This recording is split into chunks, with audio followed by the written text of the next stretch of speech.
으로 함께 말씀 듣도록 하겠습니다. 우리 좌우 옆 사람과 인사하겠습니다. 잘 오셨습니다. 환영합니다. 네, 우리 너무 오랜만에 다들 보는 얼굴들일 것 같습니다. 우리 다시 한번 인사하겠습니다. 사랑하고 축복합니다. 네, 감사합니다. 그래도 모이니까 좋죠. 네, 참 어렵게 이렇게 재개됐습니다.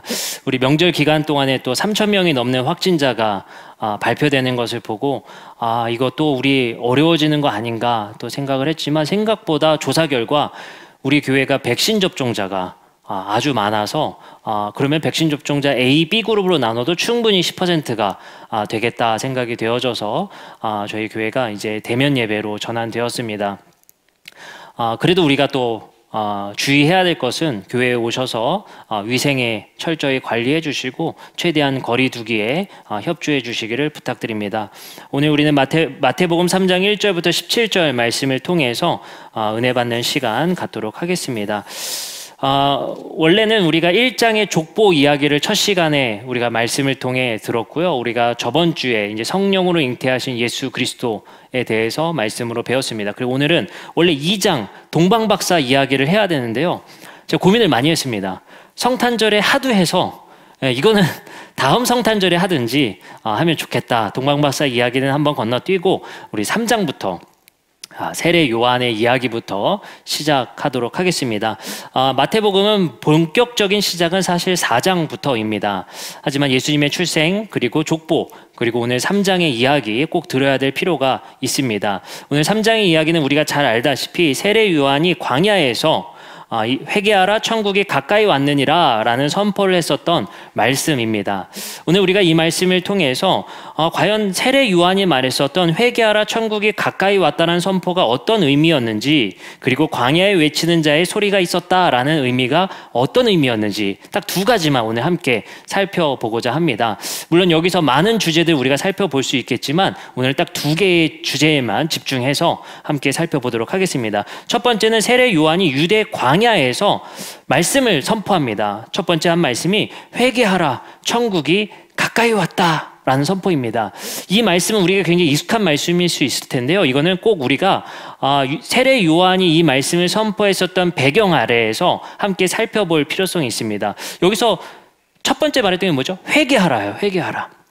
과연 우리가 세례 요한이 말한 이 회개가 어떤 회개를 말하는지를 생각해 볼 필요성이 있습니다. 너 잘못한 거 있지? 너 도둑질했지? 너 거짓말했지? 너 십계명 안 지켰지? 그러니 너희 회개해 라는 말이었을까요?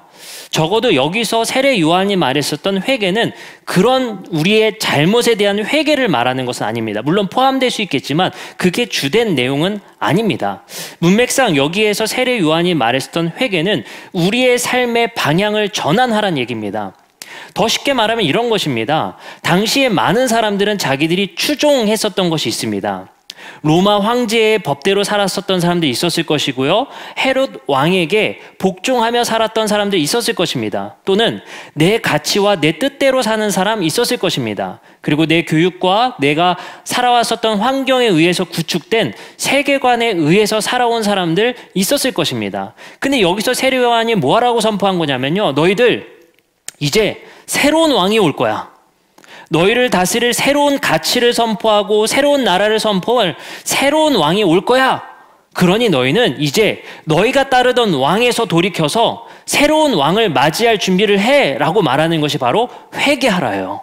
그래서 여기는 너희 잘못한 것 많으니까 그거 다 용서를 구해가 아니라 너희가 지금 따르고 있던 것들 빨리 내려놓고 뒤돌아서 새로운 왕을 모실 준비를 해 라고 말을 해요. 이렇게 말하죠. 그래서 회개하라. 천국이 가까이 왔다. 여기서 그래서 천국이 가까이 왔다라는 선포는 하나님이 다스리고 하나님이 주도권 잡는 나라가 이제 너에게 가까이 왔으니 너희들 지금 이 세상에서 권세 잡은 자, 이 세상에서 주도권 잡은 자, 너희들의 미래를 책임져 줄 것 같이 말하는 사람들, 그 사람들의 나라는 이제 끝났어. 예수님이 새로운 나라를 가지고 오실 거야. 그러니 너희들 줄 잘 서라고 말을 하는 거예요. 그래서 사람들에게 선포합니다. 너희들은 이제 새로운 왕을 맞이할 준비를 하라.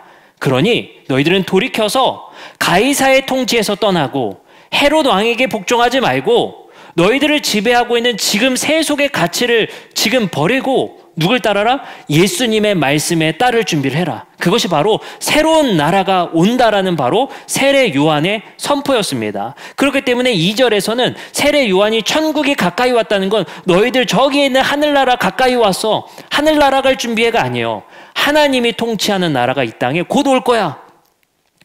그 말이 뭐겠습니까? 요즘에도 우리가 이제 대선, 경선 하고 있지 않습니까? 사람들이 바삐 움직이는 것 같아요. 어디에 줄을 서야 될지. 많은 의원들이 이렇게 말을 했다, 저렇게 말을 했다, 말을 바꾸는 것 같아요. 이제 재는 거죠. 매일 나오지 않습니까? 이제 경선 투표율도 나오고 이제 지지율이 나옵니다. 쓱 이쪽으로 갔다가 이쪽일 것 같아. 이 사람이 대통령 되면 내가 국무총리라도 해야지. 빨리 이쪽에 줄 서야지. 그러니까 보니까 벌써 경선에도 2대2, 3대3 이렇게 되는 모양새인 것 같아요. 줄을 서는 거죠.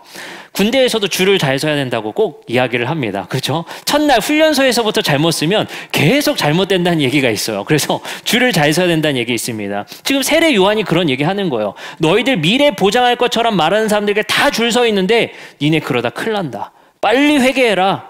빨리 돌이켜서 너희들을 다스릴 진짜 왕을 모실 준비를 해라. 이 선포가 바로 회개하라, 천국이 가까이 왔다라는 선포입니다. 그리고 나서 이렇게 말을 합니다. 세례 요한은 선지자 이사야의 말을 인용하여서 말을 하게 됩니다. 어떤 말씀이죠? 일러스되 광야에 외치는 소리가 있어 이르되 너희는 주의 길을 준비하라. 그가 오실 길을 곧게 하라 하였느니라. 세례 요한은 메시아, 새로운 왕이 올 준비를 할 자라는 것을 이사야의 말씀을 통해 선포하고 있습니다. 우리 이사야의 말씀, 우리가 한번 인용했던 말씀을 한번 같이 읽어봤으면 좋겠습니다. 이사야서 40장 3절부터 5절입니다. 어떤 말씀을 인용했는지 함께 살펴보겠습니다. 이사야서 40장 3절부터 5절입니다. 함께 읽어보겠습니다. 외치는 자의 소리여 이르되 너희는 광야에서 여호와의 길을 예비하라. 사막에서 우리 하나님의 대로를 평탄하게 하라. 골짜기마다 도두어지며 산마다 언덕마다 낮아지며 고르지 아니한 곳이 평탄하게 되며 험한 곳이 평지가 될 것이요 여호와의 영광이 나타나고 모든 육체가 그것을 함께 보리라. 이는 여호와의 입이 말씀하셨느니라. 자막이 없나요? 네, 우리 교환도 다 가지고 계시죠? 교환에도 이게 지도 위에 바로 위에 구절입니다. 네, 우리 다시 한번 함께 읽어보겠습니다. 이사야서 40장 3절부터 제가 혼자 읽고 있는데 이게 분위기가 이상해서 있죠? 다? 네, 같이 읽어보겠습니다. 지도 위에 바로 구절입니다. 함께 읽겠습니다. 시작. 외치는 자의 소리여 이르되 너희는 광야에서 여호와의 길을 예비하라. 사막에서 우리 하나님의 대로를 평탄하게 하라. 골짜기마다 도두어지며 산마다 언덕마다 낮아지며 고르지 아니한 곳이 평탄하게 되며 험한 곳이 평지가 될 것이요 여호와의 영광이 나타나고 모든 육체가 그것을 함께 보리라. 이는 여호와의 입이 말씀하셨느니라. 이것은 여호와께서 하신 말씀을 이사야를 통해서 대언하신 말씀이요. 근데 이 말씀을 지금 세례 요한이 많은 군중들 앞에서 이사야의 말을 인용해서 지금 선포하고 있는 거예요. 그래서 마태복음은 이렇게 말하죠. 이사야를 통하여 하신 말씀을 내가 말한다. 내 말이 아니라는 거예요. 이사야에게 하신 이 말씀, 지금 우리가 읽었던 40장 3절부터 5절을 말을 하겠다는 거예요. 그래서 우리는 오늘 말씀을 어떻게 배울 거냐면요. 이사야서 40장 3절부터 5절의 말씀을 한번 천천히 살펴보려고 합니다. 자, 이 말씀을 먼저 우리가 3절부터 한번 살펴볼게요. 외치는 자의 소리여 이르되 너희는 광야에서 여호와의 길을 예비하라. 어디서 예비하래요? 광야에서. 그리고 오늘 우리가 함께 읽었었던 마태복음 3장 1절을 보면요. 세례 요한이 이르러 유대 광야에서 전파하고 있어요. 마태복음 1장 3장 1절이에요. 어디서요? 유대 광야에서 지금 소리치고 있는 거예요. 그죠? 그러면 여기서 지금 중요하게 하는 장소가 어디예요? 광야예요, 광야. 그러면 지금 유대 광야가 어딘지, 광야라는 의미가 무엇인지를 우리가 함께 살펴보려고 하는 겁니다. 오늘 제가 컴퓨터로 오랜만에 여러분들께 지도로 한번 함께 드리려고 합니다. 이걸 지도로 봐야 이해가 되기 때문에 오늘 지도로 함께 잠깐 살펴보도록 하겠습니다. 화면 전환을 좀 해주세요. 네, 화면 전환을 이렇게 해주시면 제가 오늘 컴퓨터로 제가 익숙하지 않지만 제가 컴퓨터로 하도록 하겠습니다. 이 지도로 같이 보셔도 돼요. 근데 화면으로 이렇게 보셔도 됩니다.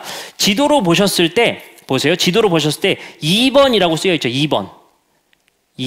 거기가 예루살렘입니다. 수도. 거기에 성전이 있는 거예요, 성전. 그리고 1번이라고 쓰여있는 데 있죠. 거기가 지중해예요, 지중해. 아시겠죠? 그리고 3번이라고 쓰여있죠, 지도에. 거기가 유대 광야입니다. 아시겠죠? 4번이라고 쓰여있는 데 있죠. 여기가 데드시, 사해바다예요. 사해바다 잘 아시죠? 가보진 않았지만 다 아실 것 같아요. 거기 뭐 하는데요? 몸이 물에 뜬다는 데 아니에요. 소금기가 너무 염분이 너무 높아서 그냥 누워 있으면 몸이 뜹니다. 근데 왜 데드스일까요? 죽음의 바다요. 사해, 죽을 사자 써서 사해, 죽음의 바다요. 왜 죽음의 바다냐? 염분이 너무 높아서 물고기가 못 살아요. 아무런 생물이 살질 않습니다. 그러면 제가 요 지리를 통해서 오늘 말씀을 여러분들께 이해시켜 드리려고 하는 겁니다. 자, 먼저 우리 화면을 함께 살펴보시면 좋을 것 같아요. 자, 보시면 예루살렘, 여기 지금 지도로 예루살렘 먼저 보도록 하겠습니다.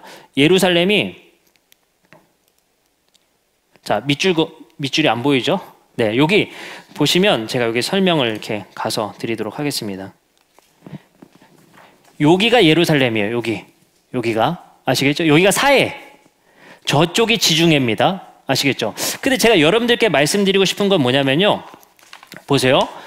예루살렘 서편으로 여기는 녹색이죠. 여기는 풀이 잘 자라고 비옥해요. 왜 그러냐?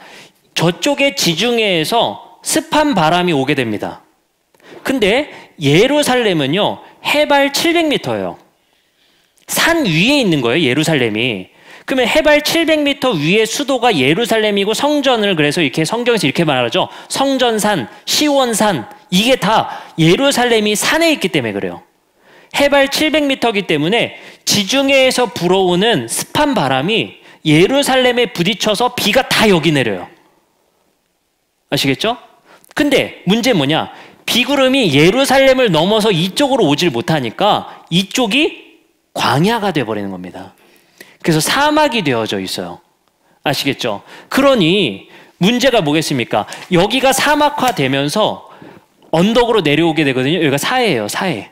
사해는 뭐가 문제냐? 사해는 해발 700m가 예루살렘이라면 사해는 해저로 내려가요. 그래서 400m가 마이너스입니다. 그래서 물이 바깥으로 흐르지 못하고 그곳에 모이게 돼서 그곳에 염분이 가득해지는 거예요. 물이 흐르질 못하는 거예요. 그 지형을 아셔야 됩니다. 그래서 우리가 광야라는 곳의 지형을 조금 더 자세히 한번 살펴보도록 하겠습니다. 요즘에 컴퓨터가 잘 돼 있어서 그때도 한번 제가 보여드렸죠. 이게 우리가 성지순례를 갈 필요가 없어요. 자, 보세요.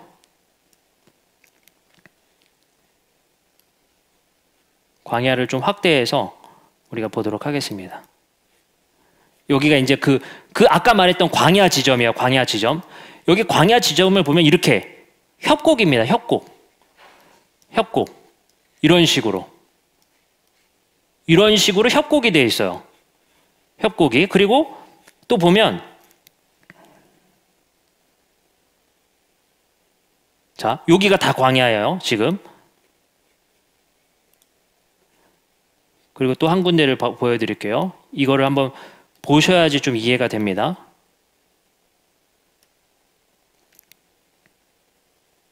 네, 멀리서 보면 이런 식입니다.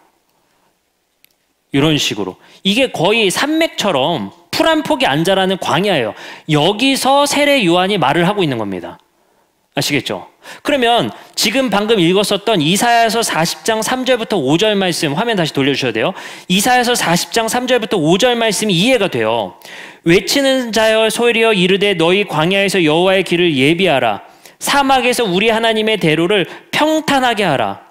골짜기마다 도두어지며 산마다 언덕마다 낮아지며 고르지 아니한 곳이 평탄하게 될 것이다. 여기서 뭐라고 하냐면요, 그 광야가 평탄해질 거래요. 근데 아까 어땠어요? 유대 광야 보니까 협곡이에요. 그러니까 그 광야에서 외칠 때 그 협곡을 보면서 외치는 거예요. 여기가 평탄화될 거래요. 평야처럼 평탄화될 거라는 거예요. 산이 높아지고 낮아져서 서로 이게 지질이 움직이면서 평탄화가 될 거라고 지금 선포를 하고 있는 거예요. 이 말씀을 인용해서 지금 세례 요한이 말을 하고 있단 말이에요. 그럼 우리가 한 가지 여기서 딱 생각할 거 한 가지입니다. 사진에서 봤었던 그 장소가 어떻게 평탄화시킬 거냐는 거예요. 어떻게 평탄화시킬 거냐? 그 힌트가 에스겔서에 나옵니다. 에스겔서 말씀에 이런 예언이 있어요. 말씀을 한번 같이 보도록 하겠습니다. 47장 1절부터 2절이에요. 에스겔서 47장 1절부터 2절 보겠습니다. 그가 나를 데리고 성전 문에 이르시니 성전의 앞면이 동쪽을 향해 있었어요. 성전 문이 동쪽에 있어요. 그 문지방 밑에서 물이 나와 동쪽으로 흐르다가 성전 오른쪽 제단 남쪽으로 흘러내리더라. 그가 또 나를 데리고 북문으로 나가 바깥길로 꺾여 동쪽을 향한 바깥문에 이르시기를 본즉 물이 그 오른쪽에서 스며 나오더라. 에스겔이 환상을 봤는데 이런 환상을 보는 거예요. 성전 동쪽으로 물이 동쪽으로 바깥으로 콸콸 나가는 거예요, 지금. 아시겠죠? 그리고 나서 에스겔서 47장 8절에서 9절 보니까 무슨 말씀이 쓰였냐면요. 그가 내게 이르되 이 물이 동쪽을 향하여 흘러 아라바로 내려가서 바다에 이를 것이다. 여기서 말하는 아라바가 우리가 본 유대 광야예요. 그러니까 예루살렘 성전 700m에서 물이 흘러서 오른쪽이죠, 동쪽. 오른쪽으로 흐르는데 아라바 광야 땅으로 흐를 거라는 거예요. 근데 그 물이 어디에 이른대요? 바다에 이르게 될 거래요. 그 바다가 어딜까요? 사해예요. 이제 이해가 되셨죠? 그러면 다시 한번 정리해드리면 성전 동쪽에서 물이 흘러서 광야를 적시고 그 물이 광야를 넘어서 어딜 간대요? 사해 바다로 흘러 들어간다는 거예요. 근데 그 물이 흘러 들어가니까 어떻게 되냐? 이렇게 쓰여 있어요. 우리 교환을 보셔도 되고 자막 보셔도 됩니다. 9절입니다. 이 강물이 8절부터 다시 읽어드릴게요. 바다에 이르리니 이 흘러내리는 물로 그 바다의 물이 되살아나리라. 죽음의 바다가 어떻게 된대요? 되살아난대요. 우리가 말했었던 죽음의 바다, 염분이 너무 많아서 물고기 한 마리 살지 않았던 그 바다가 다시 되살아날 거래요. 그리고 말합니다. 9절. 이 강물이 이르는 곳마다 번성하는 모든 생물이 살게 되고 또 고기가 심이 많게 되고 이 물이 흘러 들어감으로 바닷물이 되살아나겠고 이 강이 흐르는 각처의 모든 것이 살아날 것이다. 이게 예언이에요. 예언. 그러니까 우리 한번 생각해 봅시다. 이사야의 말씀을 통해서 세례 요한이 하고 싶은 말이 뭐겠어요? 광야에 외치는 소리가 있어서 이 대로가 곧게 될 것이다. 평탄하게 될 것이다. 이 말씀이 뭐겠어요? 야, 이사야의 말씀처럼, 이사야에게 하신 말씀처럼 메마른 광야 땅의 삶이 우리의 삶, 지금의 삶이지만 하나님께서 어떻게 하실 것이다? 성전을 통해 물을 흘러보내셔서 그곳을 적시시고 물이 흐르니까 어떻게 돼요? 그곳이 평탄해지는 거예요. 그리고 그 물이 홍해바다, 사해바다로 흘러서 그 바다가 살아날 거라는 거예요. 그 예언은 곧 희망의 말씀이고 소망의 말씀이었다는 겁니다. 자, 그러면 우리가 이 말씀을 통해서 우리에게 하시는 말씀이 무엇일까라고 생각해 보면 광야 협곡 같은 우리의 현실 속에서 주신 소망의 말씀이라는 거예요. 우리의 마음이 지금 사해바다 같을 수 있는 거예요. 이사야가 했었던 이 선포의 말씀은 남유다의 이 광야와 같은 지금 이 협곡에서 아무것도 할 수 없는 처지인 것처럼 풀 한 폭이 안 나는 하나님 아니면 안 되는 이 광야와 같은 곳에서 하나님이 성전에서 물을 나오게 하셔서 우리를 살리시고 소생시키시고 심지어 사해바다를 되살아나게 하시겠다는 말씀입니다. 그래서 우리는 이 말씀을 통해서 한번 생각해 봤으면 좋겠습니다. 하나님께서는 이 말씀을 통해 우리에게 예수 그리스도를 이 땅에 보내셔서 그 광야와 같은 우리의 삶을 다시 소생시키시고 평탄케 하시고 우리의 인생 얼마나 굴곡이 많습니까? 아까 광야 땅 같은 거예요. 그 굴곡 많고 이벤트 많고 얼마나 어려운 삶입니까? 우리 안에 우리의 삶 속에 생존이라는 문제 때문에 미래를 고민하며 사는 사람들 너무 많다는 거예요. 그게 마치 데드씨 같이 사해바다 같이 정말 그런 메마른 삶을 살고 있는데 하나님께서 뭐 하시겠다는 거예요? 그걸 적셔주겠다는 거예요. 누굴 통해? 예수님 통해서. 그래서 요한복음에서는 7장 37절 이렇게 말합니다. 명절 끝날 곧 큰 날에 예수께서 서서 외쳐 이르시되 누구든지 목마르거든 내게로 와서 마시라. 나를 믿는 자는 성경의 이름과 같이 그 배에서 생수의 강이 흘러나오게 하시리라. 우리가 이 세례 요한처럼 우리는 외치는 거예요. 어디서요? 광야에서 외치는 자의 소리가 있다는 거예요. 어쩌면 지금 우리가 하나님 앞에 하소연하고 있는 걸 수 있습니다. 나 하나님 잘 믿었고 잘 따랐는데 세례 요한같이 우리는 왜 이 광야의 협곡에 있습니까? 우리의 인생은 왜 이렇게 굴곡집니까? 어쩌면 성경은요, 우리와 똑같은 의문을 하나님께 제시하고 하나님께 질문하고 있는 중일지 몰라요. 우리도 이렇게 바다가 사해바다처럼 갈릴리 호수 같으면 얼마나 좋습니까? 내게 강 같은 평화. 그렇죠? 맨날 그런 평화에 있으면 얼마나 좋겠어요. 범사에 감사하는 평안만 있으면 얼마나 좋습니까? 근데 많은 현대인들이 우울증으로 잠을 못 이루고 불안감에 시달려 사는 사람들이 얼마나 많이 있습니까? 그게 그 비그리스도인만 그러냐? 우리 그리스도인들의 삶에도 그렇다는 거예요. 그러한 삶 속에 우리가 광야에서 하나님께 외치는 거예요. 이 길을 평탄하게 하실 것이다. 죽은 바다를 살리실 것이다. 우리의 인생을 소생시키시고 굴곡 많은 우리의 인생을 평평하게 펴내실 거라는 거예요. 그게 하나님의 위로이고 이사야를 통해 우리에게 주신 소망의 말씀이라는 것입니다. 그래서 우리에게 예수 그리스도를 보내셨고 예수 그리스도께서 그 광야를 평평케 하실 분으로 이 땅에 오셨다는 겁니다. 그래서 굴곡 많은 인생, 그리고 그런 인생 사는 사람들 손 붙잡고 예수님께서 함께 걸어가시는 겁니다. 계시록에서는 이렇게 말합니다. 그 여자가 큰 독수리의 두 날개를 받아 광야 자기 곳으로 날아가서 거기서 뱀의 낯을 피하여 한 떼와 두 떼와 반 떼를 양육받습니다. 여자의 뒤에서 뱀이 그 입으로 물을 강같이 토하여 여자의 물에 떠내리게 가게 하려 하되 땅이 여자를 도와 그 입을 벌려 용의 입에서 토한 강물을 삼키니 용이 여자의 분노에 돌아가서 그 여자의 남은 자손 곧 하나님의 계명을 지키며 예수의 증거를 가진 자들과 더불어 싸우려고 바다 모래 위에 서 있더라. 여기서 뭐라고 합니까? 광야라는 곳에서 교회가 한 때와 두 때와 반 때를 양육받고 있다고 합니다. 우리는 어쩌면 지금 세례 요한과 같은 곳에서 외치고 있는 중일지 모르겠습니다. 지금 회개하라. 너희가 따르고 있는 길, 이 광야에서 모두가 함께 외치고 있는 중일지 모릅니다. 회개하라. 천국이 가까이 왔다. 우리가 의지하고 우리가 함께 손붙잡고 가야 할 분이 예수 그리스도이심을 우리에게 함께 선포하고 있는 중인 것 같습니다. 그리고 이 복음을 우리는 세상에 선포해야 되고 세상에 굴곡진 인생 살아가는 많은 이 계곡에 빠져서 어떻게 해야 될지 몰라 세례 요한 나타나기를 기다리는 많은 사람들 앞에서 우리는 선포해야 될 것입니다. 새로운 나라가 왔습니다.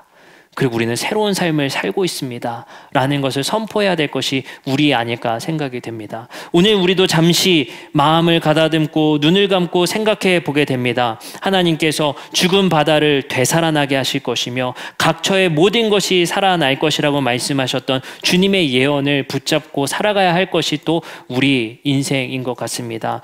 광야에서 살아가는 것 어렵습니다. 오직 하나님만 붙들고 살아가야 하는 곳이 또 광야입니다. 그렇기 때문에 외롭습니다. 그래서 우리에게 교회를 주신 겁니다. 교회를 통해서 우리가 함께 그 광야에서 생존하고 버티며 하나님 찾고 살아가는 것이 바로 우리들입니다. 그곳에서 우리에게 지켜야 할 정체성이 바로 예수 그리스도가 우리의 왕 되신다라는 겁니다. 제가 요즘에 그런 생각 해봅니다. 목회를 하면서 제가 꼭 한 가지 제 스스로에게 약속한 것이 정직하게 꼭 절차대로 꼭 살아냈으면 좋겠다. 그리고 해야 할 것 꼭 했으면 좋겠다라는 생각 참 많이 한 것 같습니다. 근데 제가 참 부교역자 생활할 때는 담임 목사님들 왜 그러시지? 라는 생각 많이 했던 것, 제가 그러고 있는 모습을 보면서 야 이거 왜 그러지? 라는 생각을 참 많이 합니다. 그러면서도 제가 이번에 참 생각해보게 된 것은요, 우리가 정말 규칙대로 그리고 정직하게 그리고 법대로 살아가면서 세상에서 좋은 사람이란 소리 듣기는 어려운 것 같아요. 네. 내가 정말 하나님의 뜻대로 하나님이 원하시는 대로 솔직하게 정직하게 정의롭게 공의롭게 살아갈 때 세상에서 야 저 사람 참 좋다 라는 평가받기에는 어려운 것 같습니다. 야 저 사람 그냥 같이 눈 딱 감고 같이 가면 됐고 저 사람 왜 이렇게 튀냐, 저 사람 사회성 부족한 거 아니야? 저거 그냥 같이 관행대로 하면 될 텐데 왜 저 사람 저렇게 딱딱하게 구냐? 어쩌면 우리가 하나님의 뜻대로 하나님의 법대로 그것대로 살기 위해 애쓰는 사람, 세상에서는 좋은 사람이란 소리 듣기 어려운 것이 사실인 것 같습니다. 그럼에도 불구하고 우리가 이 세상에서 세상 사람들에게 좋은 사람 소리 듣는 것보다 하나님께 충성된 종이라는 평가받는 것이 옳을 거라 생각됩니다. 우리의 인생에서 이 광야 같은 곳에서 우리가 회개함으로 주님께서 우리의 왕되심을 믿고 따르는 우리 참된 제자들 됨 안에서 세상에서 칭찬받기보다는 하나님께 칭찬받는 우리 모든 그리스도인들 되시기를 주님의 이름으로 축복합니다.